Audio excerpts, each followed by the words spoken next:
세우셔서 이 모인 자들로 주 백성 삼으사 그 중에 항상 계시고 그 중에 항상 계시고 큰 영광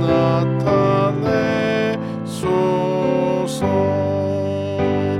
백성 기도와 또 예물 드림이 향내와 같으니 곧 받으옵소서. 주 예수 크신 복음을 주 예수 크신 복음을 만 백성 듣게 하소서. 우리 자손들 다 주를 기리고 저성전돌같이 기나게 하소서.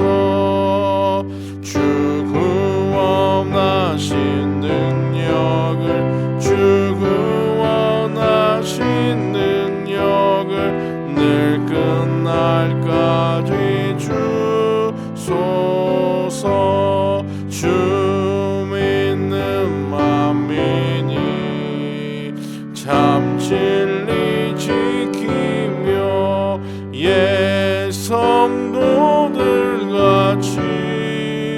주 찬송하다가 저 천국 보좌 앞에서 저 천국 보좌 앞에서 늘 찬송하게 하소서.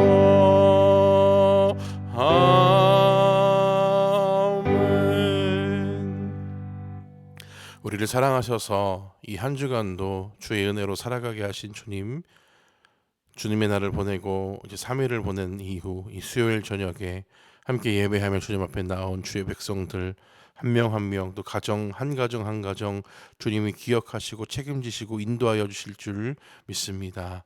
사순절을 보내고 있는 저희들 매일매일 삶 속에서 주님의 십자가와 그 사랑을 묵상하며 또 우리의 삶이 이 땅 가운데에서 어떻게 주님 닮은 모습으로 살아가야 할지 고민하며 또 치열하게 살아갈 때에 하나님이여 그저 율법주의적인 신앙의 패턴이 아니라 정말 주님이 우리에게 말씀하시고 정말 주님이 우리에게 원하시고 소망하시고 기대하시는 바 이 땅에서 삶을 살아가며 하나님의 나라를 이뤄가며 나가는 저희를 다 될 수 있도록 도우시고 인도하여 주옵소서. 코로나로 인하여 많은 사람들이 어려움 겪고 있습니다.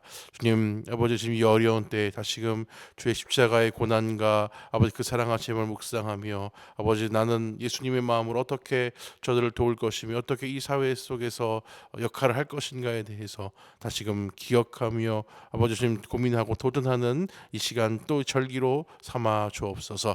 이 저녁에 예배하며 나아갈 때 주님 은혜를 더욱더 우리에게 주실 줄 믿으며 우리 구주 예수님의 거룩하신 이름으로 기도하옵나이다. 아멘. 하나님 말씀 사도행전 2장 37절에서 42절까지 말씀을 함께 봉독하겠습니다. 그들이 이 말을 듣고 마음에 찔려 베드로와 다른 사도들에게 물어 이르되 형제들아 우리가 어찌할꼬 하거늘 베드로가 이르되 너희가 회개하여 각각 예수 그리스도의 이름으로 세례를 받고 죄 사함을 받으라. 그리하면 성령의 선물을 받으리니 이 약속은 너희와 너희 자녀와 모든 먼데 사람 곧 주 우리 하나님이 얼마든지 부르시는 자들에게 하신 것이라 하고 또 여러 말로 확증하며 권하여 이르되 너희가 이 패역한 세대에서 구원을 받으라 하니 그 말을 받은 사람들은 세례를 받음에 이날에 신도의 수가 3,000이나 더하더라. 그들이 사도의 가르침을 받아 서로 교제하고 떡을 떼며 오로지 기도하기를 힘쓰니라. 아멘. 네, 오늘 이 수요 예배도요. 지난 주에도 그랬지만 화면 없이 음성으로만 그렇게 해서 예배를 좀 송출하도록 하겠습니다. 사순절 이제 한 주 또 두 주째를 보내고 있습니다. 지난 수요일 날 제의 수요일, 성의 수요일 시작으로 이제 횟수 주로 따지면 두 주간을 이제 보내고 있는 거죠. 매일 오늘의 묵상을 저희가 이제 카톡방으로 보내드리고 있는데, 하정환 목사님의 책을 제가 그냥 읽는 것에 그치는 것 같지만 저도 또 읽으면서 녹음하고 매일매일 또 다시 제가 녹음한 걸 또 듣고 하면서 좀 은혜가 되는 것 같습니다. 특별히 계속 이 한 주간에도 죄에 대해서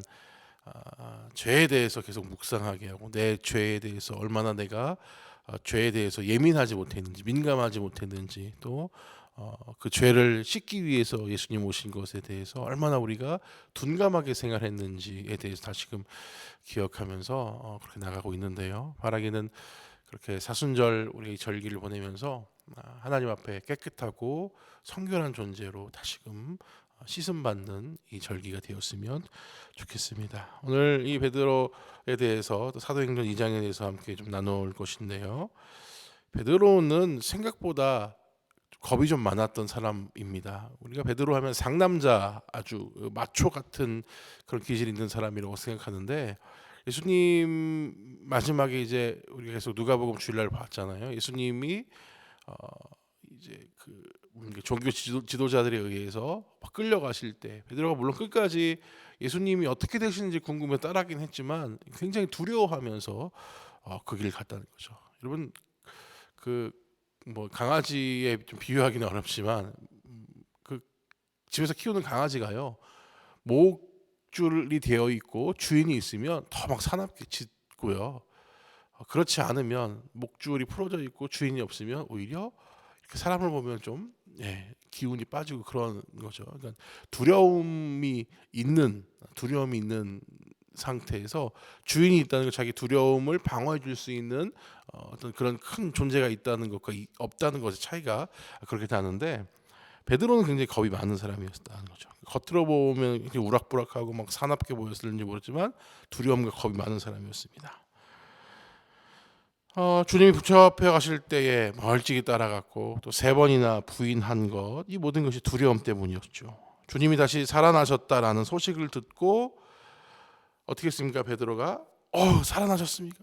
주님이 살아나실 줄 알았습니다. 그게 아니라 문을 닫고 걸어 잠그고 숨어 있었다라는 거죠. 얼마나 두렵고 공포스러웠는지 그 순간에 막 사람이 오들오들 떨면서 그 상황을 회피하고 싶어 하는 그런 마음 있잖아요. 그런 모습으로 베드로가 그랬다라는 것입니다. 그랬던 베드로가 오늘 우리 사도행전에 오면 완전히 다른 사람이 됩니다. 아니, 어떻게 저렇게 변했지? 어떻게 저렇게 달라졌지? 마치 한 몇 년 동안 보지 않은 친구를 만나는데 이 친구 완전히 달라진 것처럼 베드로가 그 아주 오랜 시간이 지나지는 않았던 것 같아요. 아주 오랜 시간이 지나지 않았는데 완전히 달라졌다라는 것이죠. 유대인들을 향하여서 이제 우리가 읽지 않았지만 36절은 이렇게 베드로가 이야기합니다. 너희가 예수를 십자가에 못 박았다라고 외칩니다. 예수님이 십자가에 못 박히실 때 그 신문 받으시고 재판 받으시고 못 박히신 그 상황 속에 베드로는 절대 이런 말을 할 수 있었던 사람이 아니었습니다. 두려웠고 숨고 싶었고 자기도 죽을까 염려되던 마음이 있었기 때문에 절대로 이 기득권 세력들에게 대항하던 그런 스타일이 아니었다라는 거죠. 그런데 사도행전 2장 36절에 오면 너희가 예수를 십자가에 못 박았다라고 외치는데, 이거는요 정말 그것을 동의하고 전 존재가 고백하는 그런 외침이었어요. 베드로가 이렇게 변한 것은 무엇 때문이었습니까? 성령께서 그를 만지시고 성령께서 그 안에 내주하셨기 때문에 가능했다라는 것입니다. 마가의 다락방에서 성령의 기름 부음을 받고 성령의 능력을 체험하고 경험하고 그렇게 변하였다라는 것입니다. 그런데 또 놀라운 것은 무엇이냐면 베드로의 설교를 들은 회중들의 반응이었다는 거죠. 그들은 말씀을 들을 때 오늘 본문에 보니까 마음이 찔려서 우리가 어떻게 되겠습니까? 형제들아, 우리가 어찌할꼬. 우리가 어찌할꼬라는 표현이 참 더 맛있는 표현인 것 같아요. 우리가 어떻게 될까요? 라고 현실에서는 그렇게 물었겠지만 이 번역된 우리의 문체 중에 우리가 어찌할꼬 예, 뭐뭐 할꼬 하는 요 느낌이 더 지금 상황이랑 너무 잘 맞아 떨어지는 그 느낌이 있어요. 그들이 베드로와 사도들에게 물었다는 거죠. 그러면 어떻게 됩니까 우리가? 예, 사도의 이야기를 들으니 뭔지 알겠는데 이제 그럼 우리는 뭐 해야 됩니까? 라고 묻고 있습니다. 말씀이 이 마음을 찌를 때요, 시험에 빠지는 사람들도 분명히 있어요. 그래서 이 마음이 연약하고 막 시험에 들려고 하는 사람들은 말씀을 들으면 주님이 나한테 말씀하시는구나가 아니고 목사님이 나를 찌르는구나, 나를 비아냥거리는구나, 뭐 이렇게 생각할 수 있다고 하잖아요. 뭐 그렇게 생각한 경험도 있을지 모르겠어요 우리 안에. 근데 그런 사람도 있는가 하면 반대로 말씀이 내 마음을 찌를 때 온전하게 반응하는 사람이 있다는 거죠. 듣기 싫은 얘기, 거부하고 싶은 얘기, 불편한 얘기를 하고 있어가 아니라 주님이 지금 이 말씀을 통해, 목사님의 입술을 통해, 또 이 책을 통해, 이 상황을 통해 지금 나한테 똑바로 살라고, 똑바로 바라보라고, 똑바로 그 길을 가라고 말씀하시는구나 라고 정확하게 온전하게 듣는 사람들이 분명히 있다는 거죠. 우리가 말씀을 들을 때에 어떻게 반응하며 나아가야 할까, 어떤 것이 온전한 반응일까 하는 것을 말씀을 통해 좀 생각해 볼 수 있어야 합니다. 어떤 반응이 우리 안에 필요할까? 첫째로 오늘 본문에 나와 있는 것 같이 회개하여 죄 사함을 받아야 한다라는 것입니다. 회개. 계속 아침에 제가 이제 오늘의 묵상을 계속 하정환 목사님의 책을 이제 낭독해서 묵상의 포인트를 가지고 카톡방에 계속 올려드리고 있는 것을 아마 들으실 텐데, 죄에 대해서, 회개하는 것에 대해서, 죄는 사실 어떻게 보면 그 목사님이 하는 그 묵상 행동 안에 신발에 모래 몇 알을 넣고, 얼마나 그게 사실 여러분 신발 안에 돌멩이 조그만 거 들어가면, 모래가루 같은 거 들어가면 얼마나 걸리적거립니까? 근데 비유 중에 그런 게 있잖아요. 어떤 때는 신발을 벗어 털지만 주로 이게 발끝을 막 아프게 하면 발을 그렇게 털어갖고 이 모래를 끝으로 사방으로, 신발 안에 공간 조금씩 있잖아요. 거기를 보내놓고 그냥 잊고 살할 때가 많다는 거죠. 죄가 그렇다는 거죠. 분명히 내 안에 그 더러움과 연약함이 있는데 회피하고 잊은 채로, 아닌 채로 살아가는 때가 많다. 그것을 다 털어내면 된다. 죄는 털어내면 된다. 그리고 하나님의 은혜가 우리 안에 있기 때문에 근원적인 죄에 대해서는 하나님 계속 이것을 다 이렇게 깨끗하게 하시고 있다 하는 그런 포인트를 보면서 좀 은혜를 받았는데, 우리가 회개한다는 것은 죄를 인식하는 거고, 죄를 자각하는 거고, 주님이 나의 죄 때문에 십자가에서 죽으셨다라는 것을 인정하는 그 과정 중에 하나가 회개라는 과정입니다. 이것은 구원을 향하여 나가는 첫 번째 관문이기도 합니다. 오늘 베드로는 우리가 어찌할꼬라고 묻는 자들에게 회개하여 세례를 받고 죄 사함을 받으라라고 말합니다. 사도행전 2장의 성도들은 베드로의 설교를 듣고 마음에 찔려 회개했어요. 그런데 이후에 보면요, 사도행전 7장에 청중들이 있어요. 스데반 집사의 설교를 들었던 사람은 어떻게 됐습니까? 마음에 찔림을 받았지만 어떻게 했어요? 베드로의 설교를 들었던 회중들과는 마음밭이 완전 달랐다는 거죠. 베드로의 설교를 들었던 회중들은 마음밭이 준비되어 있어서 어찌할꼬 자기 가슴을 쳤는데, 스데반의 설교를 들었던 사람들은 마음밭이 완전히 뒤틀려서 어찌할꼬 하면서 가슴을 친 게 아니라 누굴 쳤어요? 스데반을 돌로 쳤다는 거죠. 성도는 크리스천은, 그리스도인은 말씀이 나를 찌를 때 뭐 해야 한다는 거예요? 회개해야 한다는 거죠. 그 찌르는 말씀은 우리를 불편하게 하는 말씀, 우리를 불편하게 하기 위한 목적이 아니라 불편함을 통해서 주님 앞에 나아가게 하기 위한 목적을 갖고 있기 때문에 주님 앞에 회개의 열매를 맺어야 할 그런 타이밍이 된다는 것입니다. 진정한 회개란 삶을 고치고 하나님께로 돌아서는 것인 줄 믿습니다. 교회에서 예수를 구주로 영접하고 주님께 돌아오는 사람에게 세례를 주죠. 그렇죠? 세례는 죄를 용서받은 하나님의 자녀인 것을 증명하는 예식이기 때문입니다. 말씀을 듣고 회개하여 죄사함을 받고 죄사함의 증거로 세례를 받는 일은 구원을 향한 거룩한 여정이라는 거죠. 그러니까 우리가 말씀을 듣고 항상 회개하며 나가야 된다는 거죠. 주님 앞에 말씀, 내 삶을 어떻게 지배하시는지, 내 삶을 어떤 방식으로 요청하시는지에 대한 우리의 응답이 회개라는 것입니다. 두 번째로 패역한 세대에서 구원을 받아야 한다라고 말할 수 있습니다. 예수님을 그리스도로 고백할 때 하나님은 우리의 죄를 용서해 주신 줄 믿습니다. 십자가로 우리의 죄를 가려주시고 의로운 자라 의인으로 인정해 주십니다. 우리가 의롭기 때문이 아니에요. 십자가로 우리의 죄를 가려주시는 것뿐입니다. 십자가의 보혈로 우리의 죄를 씻어주시는 것뿐입니다. 그리고 의롭다고 말씀해 주십니다. 하나님의 자녀가 되게 하여 주신다라는 거죠. 그런데 이것만으로 구원이 완성되는 것은 아니라는 거죠. 하나님의 자녀가 되었다는 것은 이제 막 그렇게 태어났다라는 거, 중생이라고 표현하지 않습니까? 그래서 다시 태어났다. 그 다시 태어난 것을 의미합니다. 중요한 것은 태어난 것이 끝나는 게 아니에요. 여러분, 요즘에 그 어린아이들 상대로 하는 범죄들, 그것이 뭐 친부, 친모, 또 계부, 계모에 의해서 얼마나 많은 그 어린아이 대상의 범죄가 일어납니까? 막 뭐 최근에 정인이 사건도 있었고요. 아니, 왜 그렇게 아이를 죽여서, 왜 학대해서, 자신이 없으면 할 수 없으면 어디 진짜 입양이라도 보내지, 왜 그렇게 했는가에 대한 어떤 비난들이 분명히 굉장히 많이 있습니다.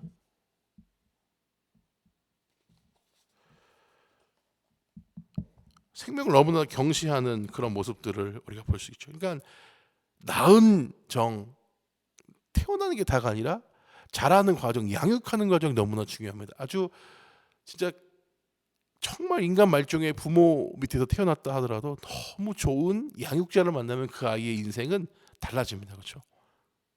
근데 너무 좋은 부모를 통해서 태어났지만 양육되는 과정이 정말 너무 힘들었다면 이 아이는 굉장히 큰 상처와 어려움을 가지고 자라게 되는 것이죠. 그러니까 중요한 것은 태어난 게 다가 아니라 우리가 죄사함을 받고 구원받고 하나님의 백성으로 이렇게 태어난 것, 그것도 중요하지만 예수님을 닮는 사람으로 성장해가는 과정이 너무나 중요하다라는 것입니다. 그래서 사도 베드로는 이 패역한 세대에서 구원을 받으라라고 외치고 있는 것입니다. 패역한 세대는 주님을 십자가에 못 박은 세상을 말합니다. 악한 세상이죠. 주님을 십자가에 못 박은 이 세상 속에서 뭐예요? 구원을 받아라. 사랑이신 주님의 성품과 그 사랑이신 주님의 마음을 닮아야 한다라고 말씀하고 있는 것입니다. 성도들은 이 세대의 문화와 가르침을 본받는 것이 아니라 성령의 능력으로 세상의 제약된 풍조를 거슬러 올라가야 합니다. 그래서 예수님의 마음으로, 아버지의 마음으로 변화된 성화를 향한 거룩한 몸부림을 향하여 나아가는 것이 우리가 또한 이 땅에서 말씀을 듣고 살아가야 할 모습이라는 것입니다. 세 번째로 이 말씀에 반응하는 우리의 모습은 어떻게 되나? 서로 교제하며 기도에 힘써야 한다라는 것입니다. 신앙 고백이라는 것은 굉장히 개인적인 거 아닙니까? 물론 이 개인이, 이것을 고백하는 개인이 모인 것이 교회 공동체잖아요. 신앙은 어떻게 보면 공동체적이다라고 말할 수 있지만 그 출발은 굉장히 개인적인 것입니다. 하나님과의 나와의 만남, 개인적인 만남들이 묶여지고 뭉쳐져서 교회가, 신앙 공동체가 되는 것 아니겠습니까? 그런데 신앙생활은 공동체를 사실 떠나선 존재할 수 없습니다. 그러니까 내가 하나님과 개인적으로 만나기 때문에 매일매일 매 순간마다 개인적으로 만난다. 물론 뭐 일부 수도사들이 있는 특별한 경우에는 그게 가능하겠지만 우리가 뭐 집에서 혼자 예배드린다. 그게 어쩌다가는 삶의 현장에서 그렇게 할 수 있지만 공동체가 모여서 이렇게 우리가 뭐 수요 예배, 금요 예배, 주일 예배, 새벽 예배 이런 식으로 모여서 예배하는 것은 거기에 또 그럴 만한 이유와 또 거기에 같이 있는 힘이 있기 때문입니다. 머리 대신 그리스도를 중심으로 연합한 한 몸이라고 성경 우리에게 말씀하고 있기 때문에 그냥 나 혼자 그냥 골방에 갇혀서만 신앙생활하는 것이 아니라 함께 모여서 공동체로 존재할 수 있어야 한다는 거죠. 베드로는 우리가 이제 어찌할 거라고 묻는 사람들에게 사도의 가르침을 받아 교제하라라고 권합니다. 올바른 신앙생활은 올바른 가르침이 있어야 가능합니다. 온전하게 살고 싶은 사람에게 온전한 인생들의 샘플을 보여줘야지, 온전하게 살고 싶은 사람들에게 온전하지 않는 인생들의 샘플을 보여주면 온전한 인생으로 살아갈 수가 없습니다. 뭐 이 작물 같은 거 키울 때, 뭐 고추나 뭐 이렇게 토마토나 이런 거 키울 때 어느 정도 자라보면 이 나무에 이 덧대주잖아요. 위로 이렇게 잘 자라야지 그게 온전한 열매를 맺을 수 있으니까. 그러니까 그 가이드를 어떤 가이드를 제공하느냐는 굉장히 나중에 열매 맺는데 큰 역할을 한다라는 것입니다. 그래서 올바른 신앙생활을 하기 위해서는 올바른 가르침을 받는 것, 올바른 가르침을 주는 것이 되게 중요하다는 거죠. 그리고 성도의 교제는 말씀 안에서 성령 안에서 이루어져야 한다. 그냥 교제라고 하니까 수다 떨고 그저 세상 얘기하고 막 그런 것이 교제가 아니라 이 교제의 핵심 뭐예요? 성령 안에서 이루어져야 된다는 거죠. 말씀 안에서. 그러니까 대화가 삶의 이 고백이 늘 말씀 안에 있지 않으면, 성령 안에 있지 않으면, 기도의 능력을 경험하지 않으면 이 교제가 일어날 수 없다는 거죠. 그러니까 수준 높은 교제를 할 수 있으려면 수준 높은 신앙생활을 할 수 있어야 한다라는 전제가 있다라는 것이죠. 그리고 모일 때마다 사랑과 선행을 격려하는 그런 모임이 되어야 한다라는 것입니다. 초대교회는 함께 떡을 떼는 공동 식사를 통해서 아주 친밀한 영적 교제를 나눴습니다.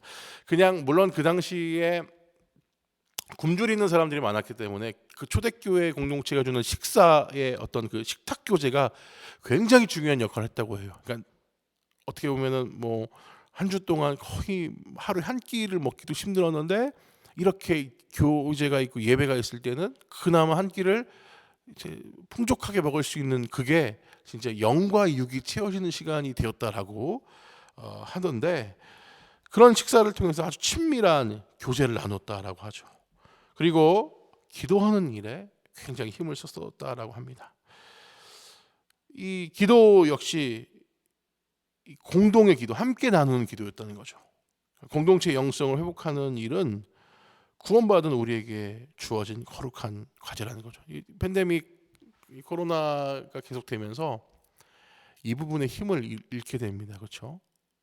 모이는 것에 힘을 잃게 되면, 사실 모이는 것을 교회가 계속 추구하는 것 중에 사실 현실적인 부분에 헌금의 문제 분명히 있습니다. 그런데 그것뿐만이 아닙니다. 함께 모일 때에 우리가 그런 얘기 하잖아요. 은혜를 함께 모여서 은혜를 받을 때 누구는 은혜가 이만큼 받고 누구는 조금 받고 하는데, 성령이 그 안에서 일하시게 되면 어떻게 돼요? 크게 은혜 받은 사람의 은혜 불똥이 튀어서 옆에 있던 사람도 은혜를 받고 하면서 모두가 같이 공동의 은혜, 성령께서 그 자리에 함께 임하시는 은혜를 이렇게 받게 되는데, 공동의 영성을 추구할 수 있는 지금 이 제한적인 상황이 됐을 때 각자 다 집에서 또 어디서 온라인으로 예배를 드릴 수 있습니다. 그냥 예배 현장을 그냥 참여는 할 수 있어요. 그런데 그 부으시는 은혜의 폭발적인 그런 공동체 안에 부으시는 그런 느낌은 사실 받기가 쉽지 않을 거라는 거죠. 물론 이것 또한 우리의 제한된 생각일 수도 있어요. 그렇죠?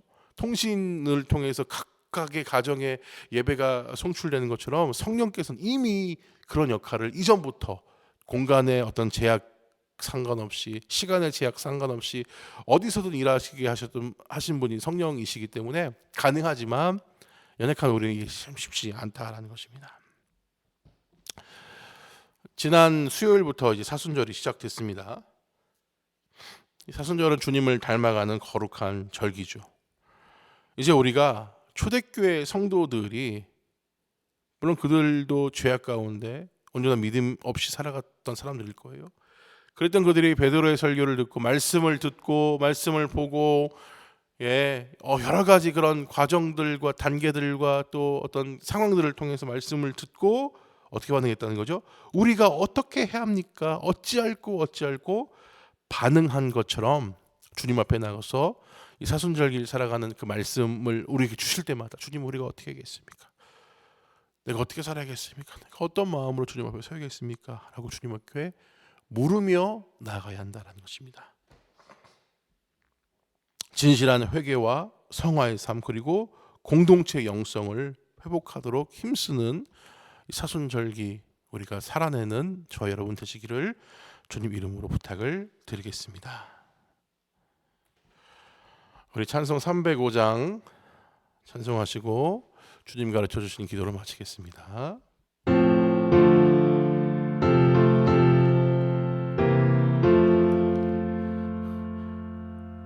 나 같은 죄인 살리신 주 은혜 놀라워, 잃었던 생명 찾아 생명을 얻었네. 큰 죄악에서 건지신 주은혜 고마워. 나 처음 믿은 그 시간 귀하고 귀하다. 이제껏 내가 산 것도 주님의 은혜라. 또 나를 장차 본향에 인도해 주시리. 거기서 우리 영원히 주님의 은혜로 해처럼 맑게 살면서 주 찬양하리라.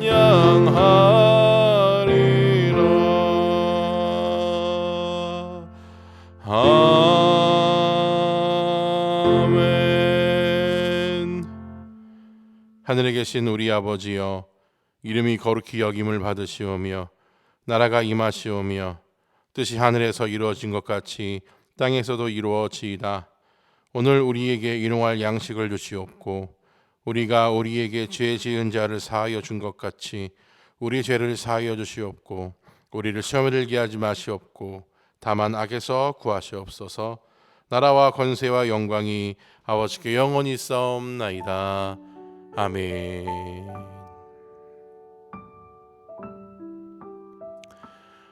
네, 하나님께 박수 영광 돌리겠습니다. 남은 한 주간도 승리하시고 주일날 뵙도록 하겠습니다. 축복합니다.